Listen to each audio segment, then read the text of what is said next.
Assalamualaikum everyone. I am Fushwa Farooqi and you're watching Fushwa Farooqi YouTube channel. Okay, मैं सोच रही थी कि कुछ प्रोडक्टिव वीडियो बनाओ ताकि किसी को फ़ायदा हो जाए. Okay, so I thought to make a video on DNA. You all must have heard this word frequently in your life. We will talk about DNA in detail.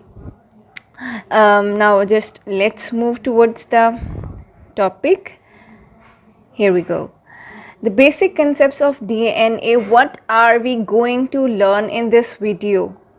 The first thing is what does DNA stands for. We should know कि DNA का मतलब क्या है. DNA is a short form और इसके हम full form पढ़ेंगे कि इसका क्या मतलब है. और discovery of DNA, who had discovered DNA, किसने डीएनए को डिस्कवर किया था और किस तरह से डिस्कवर हुआ था, ये हम स्टडी करेंगे. The third thing will be components of DNA. हम लोग पढ़ेंगे कि हमारे डीएनए में कौन कौन से कंपोनेंट्स हैं, किन चीज़ों से मिलके डीएनए बना है. Okay, the fourth thing will be nucleotides.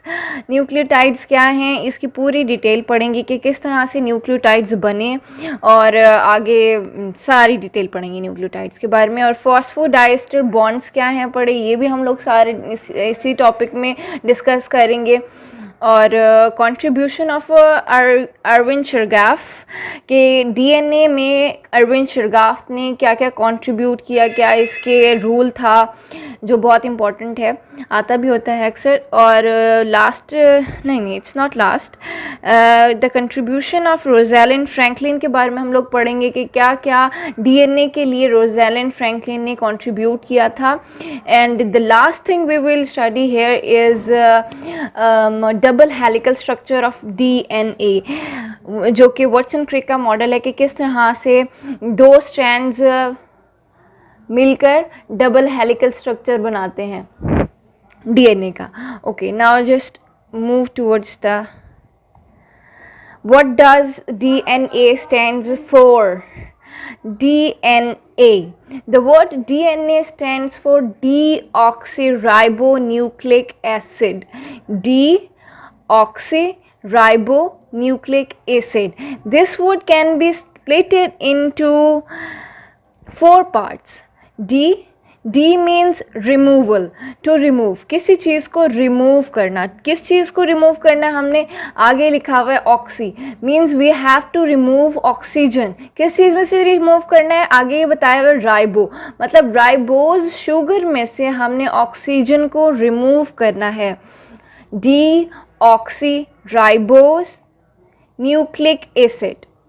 Okay, first part D means removal, oxy means oxygen, removal of oxygen from ribose sugar.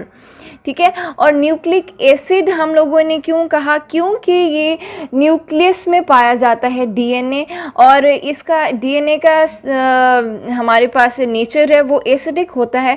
That's why हम लोगों ने इसको लास्ट जिसका वर्ड है न्यूक्लिक एसिड, इसको न्यूक्लिक एसिड इस वजह से कहा गया है due to its presence in nucleus. And acid इसलिए कहा गया क्योंकि ये एसिडिक होता है नेचर में. और इसके अलावा डीएनए क्या है, डीएनए का ओल्ड नेम न्यूक्लिक एसिड भी था. ओके, आगे चलते हैं. इस तरह से डीएनए हमें नज़र आता है. हमें 2 स्ट्रैंड्स नज़र आते हैं जो रिबन लाइक आपको नज़र आ रहे हैं. एक ये हो गया और एक दूसरा स्ट्रैंड ये है. देखें दोनों आपस में किस तरह से क्या हुए हुए हैं, जुड़े हुए हैं और इन्होंने कितना एक लेडर लाइक स्ट्रक्चर बनाया हुआ है. और ये दूसरा ये जो रिबन लाइक स्ट्रक्चर है ये बना हुआ 2 चीज़ों से. इसको हम वैसे बोलते हैं sugar phosphate backbone. Sugar phosphate backbone क्यों कहते हैं, क्योंकि ये इसके अंदर एक शुगर मौजूद है, दूसरा फॉस्फेट. आगे हम डिटेल पढ़ेंगे कि ये कौन सी शुगर है और फॉस्फेट किस तरह का होता है स्ट्रक्चर. और इसके अलावा ये जो अंदर आपको रोज़ नज़र आ रही ये है नाइट्रोजनस बेसिस. ठीक है, 2 चीज़ों देखें आपको एक दोबारा बता देती हूँ. ये रिबन लाइक स्ट्रक्चर इसको हम बोलते हैं शुगर फॉस्फेट बैकबोन. इसके अंदर शुगर और फॉस्फेट पाया जाता है. उसके अलावा ये जो आपको बार्स नज़र आ रही हैं या फिर आपको रोज़ नज़र आ रही हैं ये नाइट्रोजनस बेसिस हैं जो कि इनवर्ड डायरेक्टेड हैं पड़ी इन रिबन्स के. ठीक है, तो इनको हम नाइट्रोजनस बेसिस कहते हैं. ये लिखा भी हुआ है बेसिस. ठीक हो गया, ये आगे इनके नाम लिखे हुए हैं, आगे आपको डिटेल पता चल जाएगी कि बेसिस कौन सी टाइप्स के होते हैं और शुगर्स की कौन सी टाइप्स हैं वगैरह वगैरह, इनका स्ट्रक्चर क्या है। अच्छा ओके, अब हम ये देखेंगे कि किस तरह से राइबोस शुगर से ऑक्सीजन रिमूव हुई और वो कैसे डीऑक्सी राइबो न्यूक्लिक एसिड बना। ये हमारे पास राइबोस शुगर है। ये कार्बन नंबर 2 देख रहे हैं आप, कार्बन नंबर 2 पर आपको नज़र आ रहा है नीचे रेड कलर में OH बॉन्ड आपको नज़र आ रहा है। अब यहाँ से ये जो O है, अगर हम इस O को रिमूव कर देंगे, रिमूवल ऑफ ऑक्सीजन, मैंने आपको कहा था ना कि क्या होगा कि रिमूवल, अगर हम ribose sugar, it is ribose sugar, इस राइबोस शुगर में से अगर मैं ऑक्सीजन को रिमूव कर दूं तो ये क्या बन जाएगा, डीऑक्सी राइबोस बन जाएगा। It is a sugar, deoxy ribose is a sugar and ribose is also a sugar. ठीक है, अगर राइबोस में से मैं ऑक्सीजन को रिमूव कर दूंगी तो वो क्या बन जाएगा, deoxy ribose. Okay, from the carbon 2 now this is deoxy ribose, जिसमें से अब देखिए यहाँ पर ऑक्सीजन नहीं है, इस राइबोस में ऑक्सीजन है, डीऑक्सी राइबोस में ऑक्सीजन नहीं है। ये आपने बात याद रखनी है। स्ट्रक्चर को आप अच्छी तरह से गौर से देख लें। 5 कार्बन शुगर है, पर डीऑक्सी राइबोस भी और राइबोस भी 5 कार्बन शुगर ही है। द ओनली डिफरेंस इज कि राइबोस में यहाँ पर कार्बन 2 पर OH ग्रुप मौजूद है, जबकि यहाँ पे डीऑक्सी राइबोस में O की प्रेजेंस नहीं है। हम ऑक्सीजन को रिमूव कर देंगे तब इसका नाम डीऑक्सी राइबोस बन जाएगा। Okay, now let's just move towards next page. Now how will you define DNA कि क्या किस तरह से चीज DNA बनाया गया है। Deoxyribonucleic acid is a molecule composed of 2 polynucleotide chains, 2 polynucleotide, पोली का क्या मतलब है, मैनी, न्यूक्लियोटाइड्स मतलब एक चेन के अंदर बहुत सारी न्यूक्लियोटाइड्स पाई जाएंगी, और इस तरह के आपके पास 2 चेन्स हैं। ये देखें, I have drawn 2 chains, this whole chain is a polynucleotide, ये एक चेन है पोलीन्यूक्लियोटाइड की, और नीचे मैंने दूसरी चेन बनाई है पोलीन्यूक्लियोटाइड की। ठीक है, 2 हमने कहा था ना कि DNA के अंदर 2 पोलीन्यूक्लियोटाइड चेन्स हैं और ये मैंने ड्रॉ की हैं। ठीक है, अच्छा आगे चलें। that coil around each other to form double helix carrying genetic material। अब ये दोनों जो हमारे पास पोलीन्यूक्लियोटाइड चेन्स हैं, ये आपस में क्या हो जाएंगी, कॉइल हो जाएंगी, ताकि वो क्या करें, डबल हेलिक्स स्ट्रक्चर बना लें। डबल हेलिक्स मतलब डबल स्ट्रैंड्स बन जाएंगी, जैसे मैंने आपको प्रीवियस डायग्राम में शो किया था कि वो एक दूसरे के क्या हुए थे, एक दूसरे को घेरा हुआ था, एक दूसरे के दोनों जो स्ट्रैंड्स एक दूसरे के इर्द गिर्द कॉइल हुए थे। इस तरह से ये अपना स्ट्रक्चर बनाएंगे। 2 पोलीन्यूक्लियोटाइड चेन्स एक दूसरे के इर्द गिर्द क्या हो जाएंगी, कॉइल हो जाएंगी। ठीक है, अच्छा नेक्स्ट हमने क्या पढ़ना है, अब ये पोलीन्यूक्लियोटाइड एक जो चेन है ये किस तरह से बनी है। द 2 स्ट्रैंड्स, DNA के जो 2 स्ट्रैंड्स हैं इनको हम क्यों कहते हैं पोलीन्यूक्लियोटाइड, क्योंकि ये बने होते हैं composed of simpler monomeric units. ठीक है, एक पोलीन्यूक्लियोटाइड चेन किससे बनी हुई है, मोनोमेरिक यूनिट से। मोनोमेरिक यूनिट का क्या मतलब है कि एक स्मॉल यूनिट्स, काफ़ी सारे छोटे छोटे से यूनिट्स मिलके क्या बनाया उन्होंने, पोलीन्यूक्लियोटाइड चेन बनाई है। अब वो छोटे छोटे यूनिट्स का क्या नाम है, उनका नाम है nucleotides. What is it's name, it is called, it's monomer is called nucleotide. जिस तरह से एक दीवार होती है, दीवार का मोनोमर क्या हो सकता है, एक ब्रिक, ठीक है, एक ईंट हो सकते हैं उसका मोनोमर। इसी तरह से पोलीन्यूक्लियोटाइड का मोनोमर क्या है, न्यूक्लियोटाइड है। ठीक है, अब देखिए मैंने ये एक सिंगल जो आपको सर्कल नज़र आ रहा है ये एक मोनोमर है, या फिर आप इसको कह दें न्यूक्लियोटाइड है। ये एक न्यूक्लियोटाइड दूसरे न्यूक्लियोटाइड के साथ मिला, दूसरा तीसरे के साथ, इस तरह से बहुत सारे न्यूक्लियोटाइड ज्वाइन होते आए और ये क्या बन गई, पोलीन्यूक्लियोटाइड चेन बन गई। ठीक है, और किस तरह से अब 2 न्यूक्लियोटाइड एक दूसरे के साथ ज्वाइन होंगी, ये क्या चीज़ है जो इन दोनों न्यूक्लियोटाइड्स को ज्वाइन की हुई है, ये है फॉस्फोडाइस्टर बॉन्ड। ठीक है, इस फॉस्फोडाइस्टर बॉन्ड की वजह से ये 2 न्यूक्लियोटाइड्स क्या हैं, आपस में कनेक्टेड हैं। अगर ये फॉस्फोडाइस्टर बॉन्ड ना होता तो ये न्यूक्लियोटाइड्स आपस में कनेक्टेड नहीं होते, ठीक है। तो एक nucleotide is connected to another nucleotide by a phosphodiester bond, ठीक है, आपने ये बात याद रखनी है। अच्छा, okay, now let's move towards next page. Discovery of DNA. How does DNA discovered? किसने डिस्कवर किया था और कब डिस्कवर किया था और ये कहाँ पे मिला था, अभी हम पढ़ते हैं। अ जर्मन केमिस्ट, एक जर्मन केमिस्ट था जिसका नाम क्या था, Friedrich Miescher, discovered DNA in 1869, ठीक है। मेशर ने 1869 में डीएनए को डिस्कवर किया था। और क्या था ये, किस तरह से डिस्कवर हुआ था, इसने क्या देखा था, मेशर एक्सट्रैक्टेड अ वाइट सब्सटेंस, एक वाइट सब्सटेंस उसको नज़र आया था, किस चीज़ के अंदर, न्यूक्लियस के अंदर नज़र आया था, ह्यूमन सेल के और फिश स्पर्म के न्यूक्लियस के अंदर उसको वाइट सब्सटेंस नज़र आया था, ठीक है। और उसने इस वाइट सब्सटेंस को किस चीज़ का नाम दिया, क्या नाम दिया, न्यूक्लिन, ठीक है। उसने इस वाइट सब्सटेंस को नाम दिया न्यूक्लिन, क्योंकि ये न्यूक्लियस से निकला था, इस वजह से उसने उसका नाम क्या रख दिया, न्यूक्लियन नाम रख दिया। तो बाद में न्यूक्लियन वाज एसिडिक, इसका स्ट्रक्चर, इसका नेचर एसिडिक था, तो दैट्स वाई इसको बाद में क्या नाम दे दिया गया, न्यूक्लिक एसिड, न्यूक्लियन से न्यूक्लिक एसिड इसका नाम रख दिया गया। मैंने आपको लेक्चर स्टार्ट होते ही आपको मैंने बताया था कि डीऑक्सीराइबो न्यूक्लिक एसिड, ठीक है, न्यूक्लिक एसिड मैंने आपको बताया था is an old name of DNA, तो यहाँ पर भी यही बात बताई हुई है, ठीक है। अच्छा, आगे चलते हैं, कंपोनेंट्स ऑफ डीएनए, कि डीएनए किस चीज़ के साथ, कौन सी चीज़ें हैं ऐसी जो मिलके डीएनए बना रही हैं, ठीक है। अभी मैंने प्रीवियस आपको बताया है, पिछली कुछ पेजेस में आपको मैंने बताया था कि डीएनए बना हुआ है दो पॉलीन्यूक्लियोटाइड चेन्स से। अब वो पॉलीन्यूक्लियोटाइड चेन्स किस चीज़ से बनी हुई है, मैंने आपको बताया था कि न्यूक्लियोटाइड्स मिलते आए थे, एक न्यूक्लियोटाइड दूसरे के साथ मिल गया था फॉस्फोडाइस्टर बॉन्ड की मदद से, और इस तरह से क्या हो गया था, डीएनए बन गया था। अब न्यूक्लियोटाइड, अच्छा अब देखते हैं कि कंपोनेंट्स क्या हैं डीएनए के major. For 50 years, biologists did little research on substance because nothing was known of its function in the cell. वो कहते हैं कि 50 साल तक तो, क्योंकि हमारे क्या कहते हैं, डीएनए 1869 में डिस्कवर हुआ था, और इन्होंने क्या कहते हैं अगले 50 साल तक इनको कुछ भी इन लोगों ने रिसर्च नहीं की थी, क्योंकि उनको ऐसा लग रहा था कि इसका कोई फंक्शन ही नहीं है सेल में, ठीक है। तो जब 1920 में जाकर एक क्या हुआ था, बेसिक स्ट्रक्चर न्यूक्लिक एसिड, या फिर डीएनए कह लें, न्यूक्लिक एसिड कह लें, एक ही बात है, ठीक है। मैंने आपको बता दिए, 2 बार बता चुकी हूँ कि nucleic acid is the old name of DNA, ठीक है।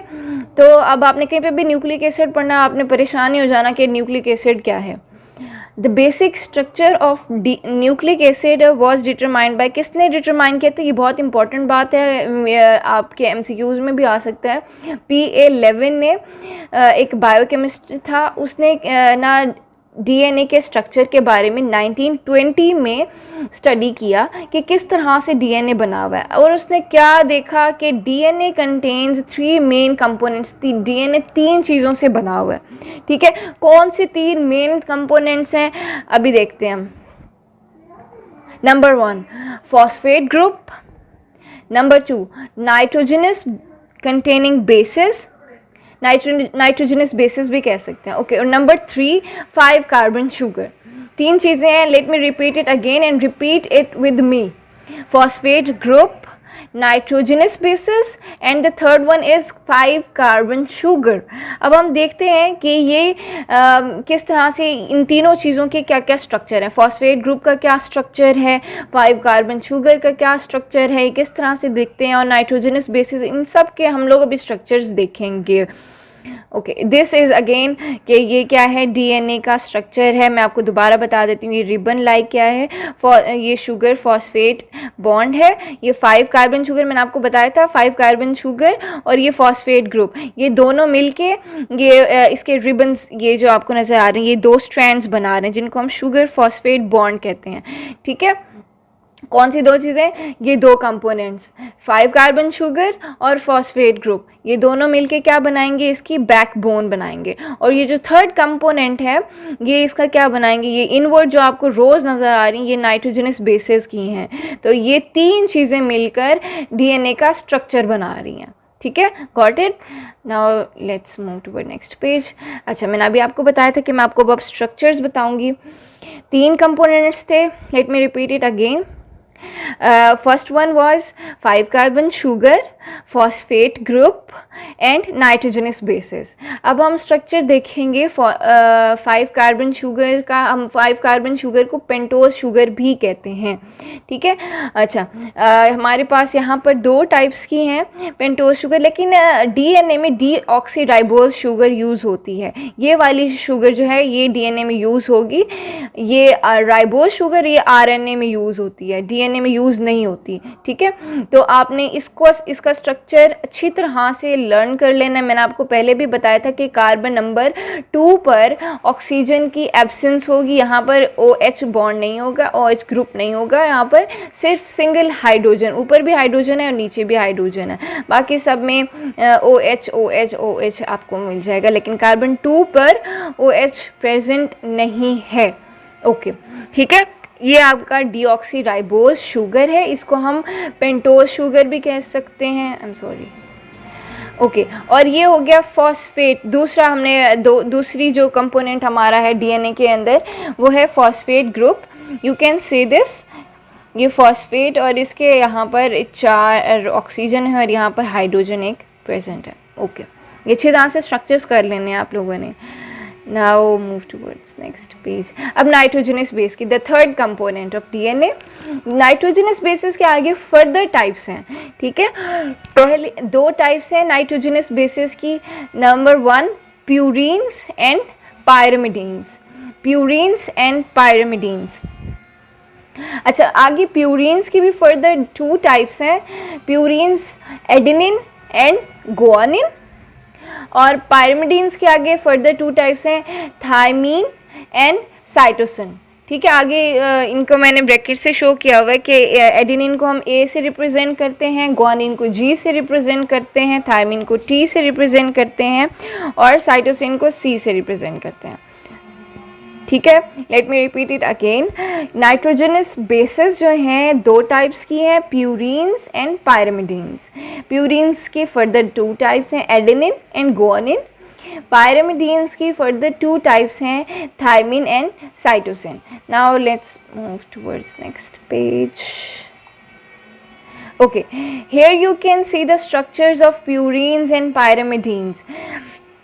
अच्छा, let me tell you that pyrimidines are called small nitrogenous bases. ठीक है, बिकॉज दीज आर सिंगल, देखिए आपको सिंगल रिंग्ड नाइट्रोजनस बेसिस हैं, एक रिंग है इनके अंदर, पायरिमिडीन्स के अंदर।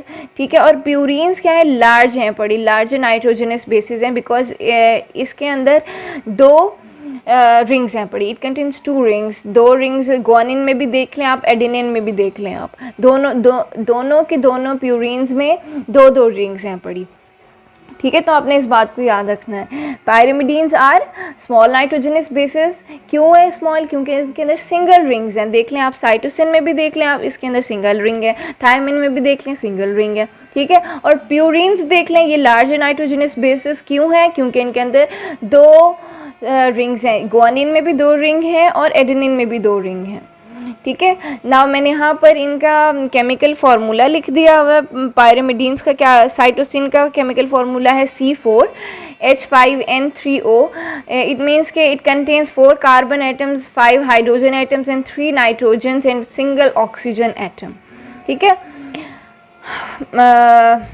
ये बेसिक जो आप रिंग देख रहे हैं, रिंग तो आपकी ऑलमोस्ट साइटोसिन और थायमिन में सेम है, सिर्फ फंक्शनल ग्रुप्स में आपका डिफरेंस आ रहा है। डबल बॉन्ड यहाँ पर O है, यहाँ पर NH3 है, ठीक है, यहाँ पर मिथाइल ग्रुप लगा हुआ है, साइटोसिन में कोई मिथाइल ग्रुप नहीं है, ठीक है, यहाँ पर डबल बॉन्ड O सेम है, ऑलमोस्ट सेम है पूरी रिंग्स, सिर्फ ज़रा सा फंक्शनल ग्रुप्स में चेंजिंग होती है। बाकी आप देख लें नाइट्रोजन इसका भी नीचे है और यहाँ पर इस साइड पर है, यहाँ पर भी इसका ये देख लें नाइट्रोजन इस साइड पर और यहाँ पर नाइट्रोजन नीचे, सेम ऑलमोस्ट स्ट्रक्चर्स। सिर्फ आपने क्या कर लेना है, इनके फंक्शनल ग्रुप्स को भी अच्छी तरह से और बल्कि पूरे स्ट्रक्चर्स को बार बार लिखें, बार बार प्रैक्टिस करें। These are very very very very very important, ये अक्सर पेपर्स में भी आ जाते हैं as a short question.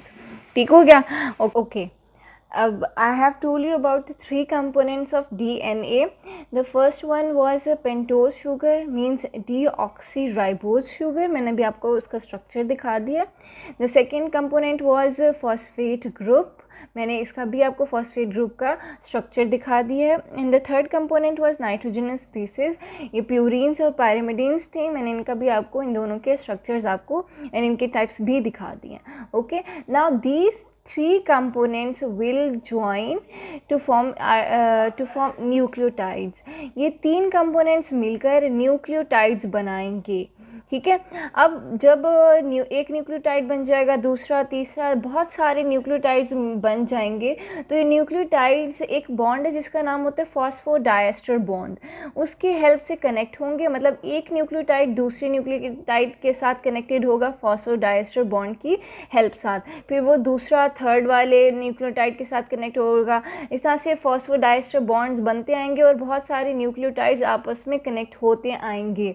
Eventually क्या होगा, एक बड़ी सी चेन बन जाएगी न्यूक्लियोटाइड की और उस चेन को हम कहेंगे पॉलीन्यूक्लियोटाइड चेन। ठीक है, अब दो पॉलीन्यूक्लियोटाइड चेन्स बनेंगी तो फिर हमारे पास क्या होगा, DNA बनेगा।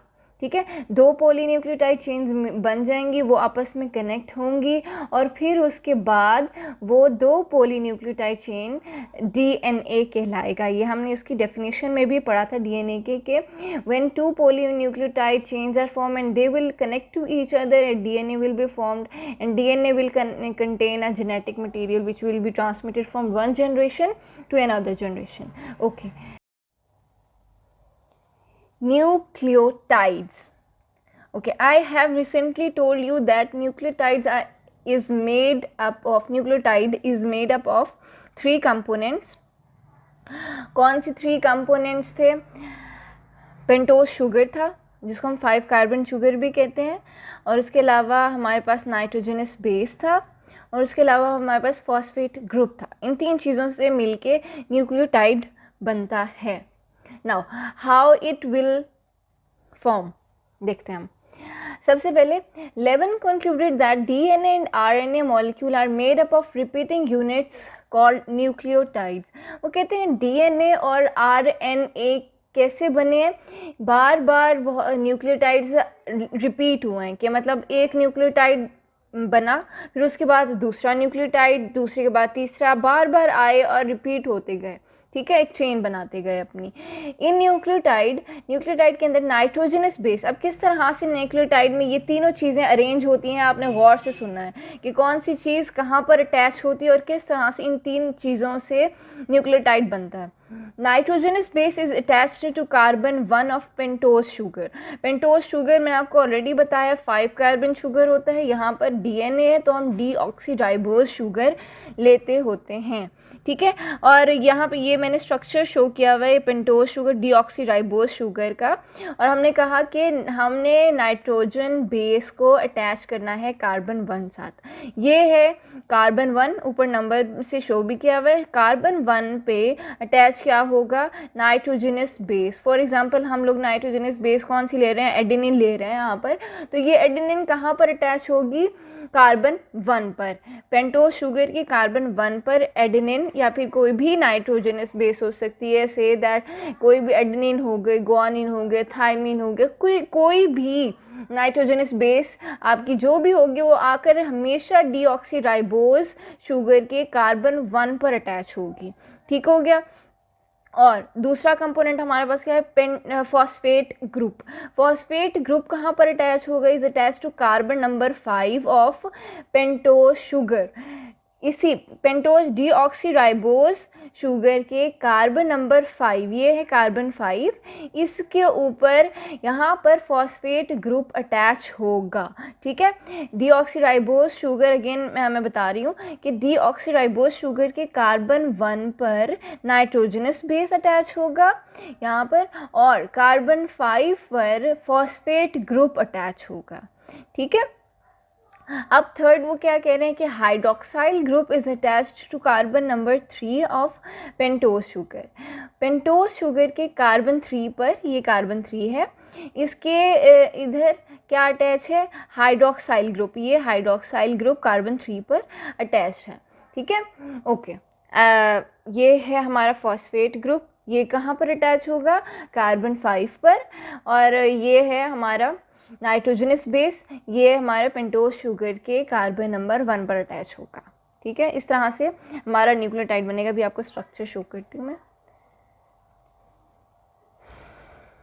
देखें, ये हमारा है पेंटोज शुगर, मतलब डीऑक्सीराइबोज शुगर। ठीक है, देख सकते हैं यहाँ पर सेकेंड कार्बन के यहाँ पर ऑक्सीजन मौजूद नहीं है, यहाँ पे हाइड्रोक्साइल ग्रुप नहीं है, सिर्फ हाइड्रोजन है, तो आपको पता चल जाएगा कि ये डीऑक्सीराइबोज शुगर ही है। हमेशा डीएनए में डीऑक्सीराइबोज शुगर प्रेजेंट होती है और कोई भी शुगर मौजूद नहीं होगी, मैं आपको बार बार बता चुकी हूँ, मैंने दोबारा भी इसको रिपीट कर दिया।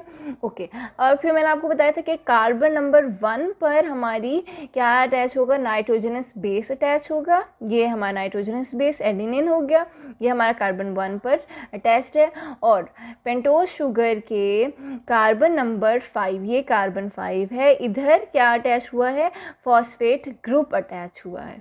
ठीक है, अच्छा, और हमने कहा था कि कार्बन नंबर 3 पर हाइड्रोक्साइल ग्रुप मौजूद है, ये भी हमने शो कर दिया। ठीक हो गया। अच्छा, अब यहाँ पे लिखा हुआ है एडिनोसिन न्यूक्लियोसाइड। ये न्यूक्लियोसाइड है, ये कैसे बनता है, न्यूक्लियोसाइड बनता है जब हमारा पेंटोज जो है 5 कार्बन शुगर अटैच होता है सिर्फ नाइट्रोजनस बेस में, मतलब अभी फॉस्फेट ग्रुप अटैच नहीं हुआ, सिर्फ 5 कार्बन शुगर और नाइट्रोजनस बेस, मतलब 2 कंपोनेंट्स हैं पड़े, तो हमारा एडिनोसिन या फिर हमारा न्यूक्लियोसाइड फॉर्म हुआ है। ठीक है, अब जब हमारे पास फॉस्फेट ग्रुप भी आ गया है, पेंटोज शुगर भी आ गई और नाइट्रोजनस बेस भी आ गया, मतलब तीनों कंपोनेंट्स हमारे क्या हो गए हैं, अटैच्ड हैं एक दूसरे के साथ, तो हम उसको क्या कहते हैं, न्यूक्लियोटाइड। ठीक है, ये न्यूक्लियोसाइड था SIDE, और ये है न्यूक्लियोटाइड एडिनोसिन मोनोफॉस्फेट, मतलब सिंगल एक ही फॉस्फेट अटैच्ड है, ज़्यादा नहीं अटैच्ड। ठीक है, चलें, ये हो गया हमारा न्यूक्लियोटाइड का स्ट्रक्चर। ये आपने अच्छी तरह से इसको 4 to 5 टाइम्स ड्रॉ कर लेना है, अच्छी तरह से आपको याद होना चाहिए, शॉर्ट क्वेश्चन में आता होता है। Okay, next, the 5 phosphate and 3, मतलब जो हमारे कार्बन 5 पर जो हमने फॉस्फेट ग्रुप को अटैच किया था और जो हमारा हाइड्रोक्साइल ग्रुप कार्बन नंबर 3 पर मौजूद था, allow DNA and RNA to form long chain. इनकी वजह से क्या होता है, DNA या फिर RNA, हम सिर्फ DNA के बारे में बात कर रहे हैं, तो DNA क्या करेगा, अपना एक लॉन्ग चेन फॉर्म करेगा न्यूक्लियोटाइड्स की। मतलब अब देखें, यहाँ पर हमारे कार्बन 5 पर हमारा फॉस्फेट ग्रुप और कार्बन 3 पर हाइड्रोक्साइल ग्रुप, ये दोनों चीज़ें क्या है, मेजर रोल प्ले कर रही हैं DNA की लॉन्ग चेन फॉर्म करने में। ठीक है, because these 2 groups can react chemically with each other, क्योंकि ये क्या करेगा, अब ये मेरे पास क्या कर लेंगे, आपस में रिएक्ट हो सकता है, मतलब एक न्यूक्लियोटाइड, मेरे पास ये एक न्यूक्लियोटाइड है, ठीक है, इसका जो है फॉस्फेट ग्रुप दूसरे न्यूक्लियोटाइड के हाइड्रोक्साइल ग्रुप के साथ अटैच हो जाएगा और एक लॉन्ग चेन फॉर्म हो जाएगी। अभी देखेंगे, मैं आपको नेक्स्ट डायग्राम में शो करती हूँ, ये सिर्फ एक न्यूक्लियोटाइड बना हुआ है इसलिए आपको सही से समझ नहीं आएगी। ये देखें, फॉस्फोडाइएस्टर बॉन्ड। फॉस्फोडाइएस्टर बॉन्ड क्या होता है, अभी हम स्टडी करते हैं। देखें, the reaction between phosphate group of 1 nucleotide, ठीक है, एक न्यूक्लियोटाइड, ये आपका न्यूक्लियोटाइड एक है और ये दूसरा न्यूक्लियोटाइड दिया हुआ है आपका, मतलब यहाँ पे हमारे पास 2 न्यूक्लियोटाइड दिए हुए हैं। ठीक है, एक ऊपर है और एक नीचे है। अब इन दोनों के दरमियान हमने रिएक्शन करवाना है, ठीक है, किस तरह से होगा रिएक्शन, देखते हैं हमने इन दोनों को किस तरह से, दो न्यूक्लियोटाइड्स को किस तरह से कनेक्ट करना है। ठीक है, लेट्स सी। अब वो क्या कह रहे हैं कि हमने phosphate group of one nucleotide लेना है and hydroxyl group of another. ठीक है, हमने सपोज हमने इस न्यूक्लियोटाइड का, एक न्यूक्लियोटाइड का हमने हाइड्रोक्साइल ग्रुप लेना है, ये रेड कलर से हमने शो किया हुआ है, इसका हाइड्रोक्साइल ग्रुप जो कि कार्बन 3 पर अटैच होता है, और दूसरा न्यूक्लियोटाइड जो हमने लिया था उसका हमने क्या लिया है, फॉस्फेट ग्रुप। ठीक है, इन दोनों के दरमियान क्या होगा, रिएक्शन होगा, फॉस्फेट ग्रुप और हाइड्रोक्साइल ग्रुप के दरमियान रिएक्शन होगा, और क्या होगा, is a dehydration synthesis. Dehydration मतलब जब रिएक्शन होगा इन दोनों के दरमियान तो क्या होगा, हमारे पास डिहाइड्रेशन। डिहाइड्रेशन का मतलब है कि आपका वाटर का मॉलिक्यूल रिलीज़ होगा, H2O रिलीज़ होगा। ठीक है, तो अब ये कह रहे हैं कि व्हाट इज़ डिहाइड्रेशन सिंथेसिस, अब किस तरह से रिलीज़ होगा वाटर। अब देखते हैं, ये OH है और यहाँ पे भी OH है, P के साथ भी OH लगा हुआ है। ठीक है, मतलब फॉस्फेट ग्रुप में भी OH प्रेजेंट है। तो अब देखें, it is the process of elimination of water. क्या होगा, पानी रिलीज़ होगा, मैंने भी अभी आपको बताया कि H2O रिलीज़ होगा, जिसकी वजह से एक कोवलेंट बॉन्ड फॉर्म हो जाएगा। ठीक है, अब यहाँ पर देखें, ये ऊपर वाला न्यूक्लियोटाइड था, अब यहाँ से देखें, ये जो OH था, यहाँ का H रिमूव हो गया, इसका OH रिमूव हो गया, ये इस तरह से रिमूव हो गए और ये H2O बन गया। देखें, ये रिलीज़ हो गया, और यहाँ पे OH जब रिलीज़ हो गया तो ख़त्म हो जाएगा, तो इस O और इस P के दरमियान बॉन्ड फॉर्म हो जाएगा जो कि POC बॉन्ड होगा। देखें, POC बॉन्ड। ठीक है, the process of elimination of water molecule and form a covalent bond that links the two groups. TWO, it is a mistake. Okay, the linkage is a phosphodiester bond. इस covalent bond को हम क्या कहते हैं, phosphodiester bond कहते हैं। क्यों, क्योंकि इसके अंदर फॉस्फेट ग्रुप भी अटैच्ड है, जिसकी वजह से दो शुगर आपस में कनेक्ट हो गई हैं। ठीक है, अब देखें यहाँ पे मैं दोबारा आपको एक्सप्लेन कर देती हूँ। हमारे पास दो न्यूक्लियोटाइड्स हैं, एक आपका ये न्यूक्लियोटाइड है और दूसरा ये न्यूक्लियोटाइड है। जो हमारा न्यूक्लियोटाइड नंबर 1 है, हमने क्या कहा कि हमने हाइड्रोक्साइल ग्रुप लिया उसका, और दूसरे न्यूक्लियोटाइड का हमने फॉस्फेट ग्रुप। ये दोनों ग्रुप्स आपस में रिएक्ट करेंगे तो हमारे पास वाटर का मॉलिक्यूल रिलीज होगा। ठीक है, ये O2H2 बन रहा है ना फिलहाल, ये देखें रेड कलर में। जब H2O रिलीज हो जाएगा तो यहाँ पर सिंगल O बच जाएगा, O इस P के साथ कनेक्ट हो जाएगा तो क्या बनेगा, देखें ये बन जाएगा C bond O bond C bond P, sorry P double bond O और ये O सिंगल बॉन्ड। ठीक है, और बाकी वैसे का वैसा सेम टू सेम, बाकी कोई भी चेंजिंग नहीं आई। अब इस बॉन्ड को C bond O bond P, इसको हम फॉस्फोडाइस्टर बॉन्ड कहते हैं। ठीक है, और ये हो गया हमारा डिहाइड्रेशन सिंथेसिस, जिसमें हमारा वाटर रिलीज हुआ। ठीक हो गया, नेक्स्ट चलते हैं।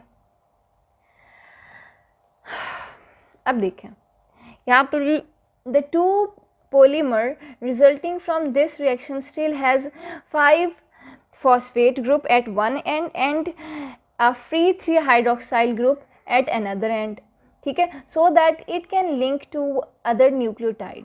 अब देखें, वो कहते हैं कि हमारे जब न्यूक्लियोटाइड, ये हमारा फर्स्ट न्यूक्लियोटाइड है, ठीक है, ये दूसरा न्यूक्लियोटाइड, ये तीसरा न्यूक्लियोटाइड, 3 न्यूक्लियोटाइड्स आपस में फॉस्फोडाइस्टर बॉन्ड की मदद से क्या हुआ है, कनेक्टेड हुए। ये देखें, ये कार्बन 3 का OH था जो कि क्या हो गया था, H2O, डिहाइड्रेशन सिंथेसिस हुई तो वहाँ यहाँ से H2O रिमूव हो गया, तो वो किसने, इस थर्ड कार्बन के O ने फॉस्फेट ग्रुप के साथ अटैच हो गया था और क्या हो गया था, फॉस्फोडाइस्टर बॉन्ड बन गया था। तो ये देखें, इन दो न्यूक्लियोटाइड्स के दरमियान ये वाला फॉस्फोडाइस्टर बॉन्ड बन गया।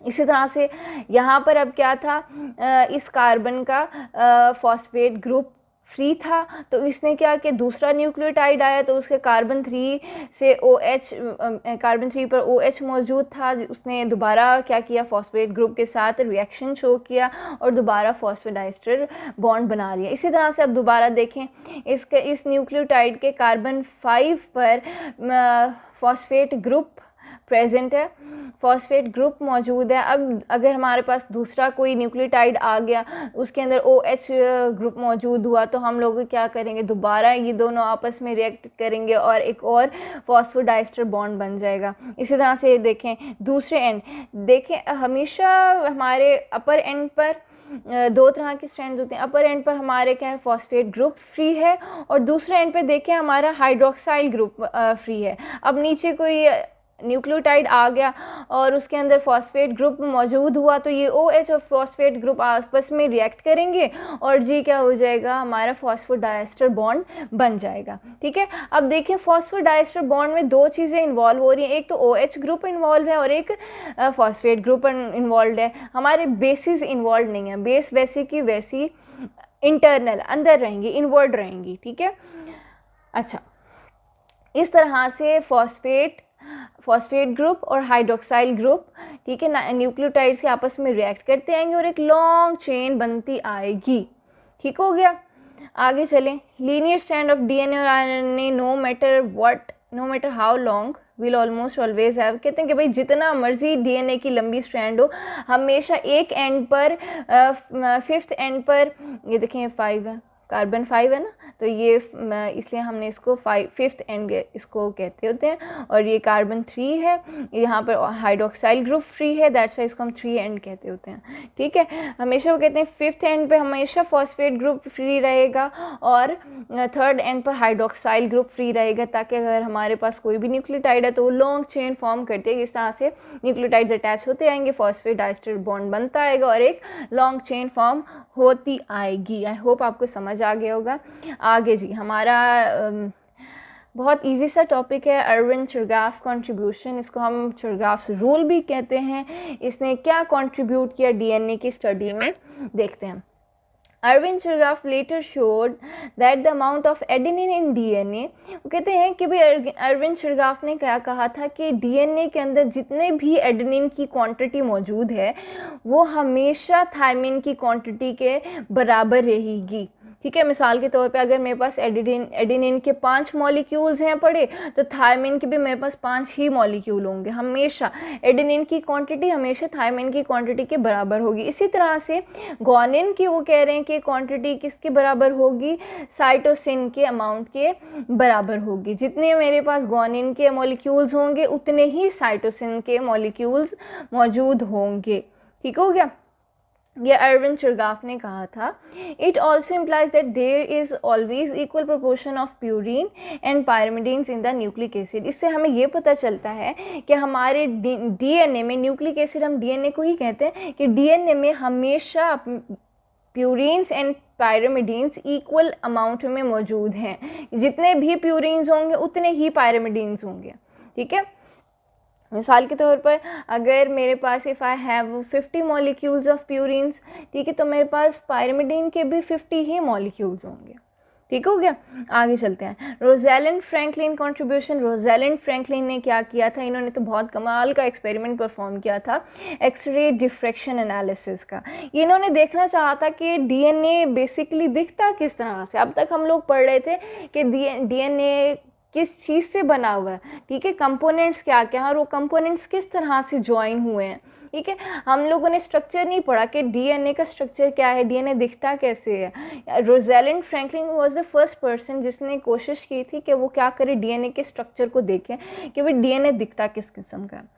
अच्छा, chemist Rosalind Franklin carried out an X-ray diffraction analysis of DNA।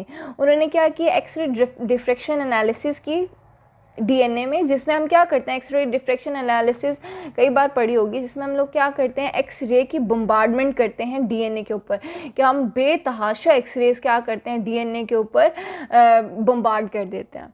ठीक है, बम्बारी कर देते हैं भाई, इतनी हमने एक्सरेज डालनी है कि जिसकी कोई इंतहा नहीं है। ठीक है, in this analysis molecule is bombarded, molecule of DNA। ठीक है, DNA के मॉलिक्यूल के ऊपर हम बहुत सारी एक्सरेज को बम्बार्ड करवाएंगे। ठीक है, फिर क्या हुआ, when individual rays strikes atom their path is bent और diffracted and the diffraction pattern is recorded on the photographic film. ठीक है, सबसे पहले तो हमने क्या किया, हमने एक मॉलिक्यूल लिया डीएनए का, जिसके ऊपर हमने क्या किया, बेतहाशा बहुत सारी एक्सरेज जो हैं हमने बम्बार्ड करवा दी।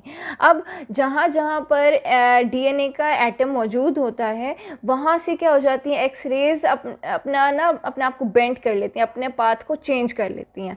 ठीक है, और वो उसका पाथ जो है, हमें एक्सरेज का पाथ हमें कहाँ पे मिल जाता है, फोटोग्राफिक फिल्म पे हम लोग क्या कर लेते हैं, रिकॉर्ड कर लेते हैं, ताकि उससे हमें पता चलता है कि ना डीएनए का स्ट्रक्चर क्या है। ठीक है, किसी भी चीज़ का आपने स्ट्रक्चर ढूंढना हो या पता करना हो तो उसको हम क्या करते हैं, एक्सरे डिफ्रेक्शन एनालिसिस की हेल्प से फाइंड आउट करते हैं। देखें इस तरह से, this is how he perform.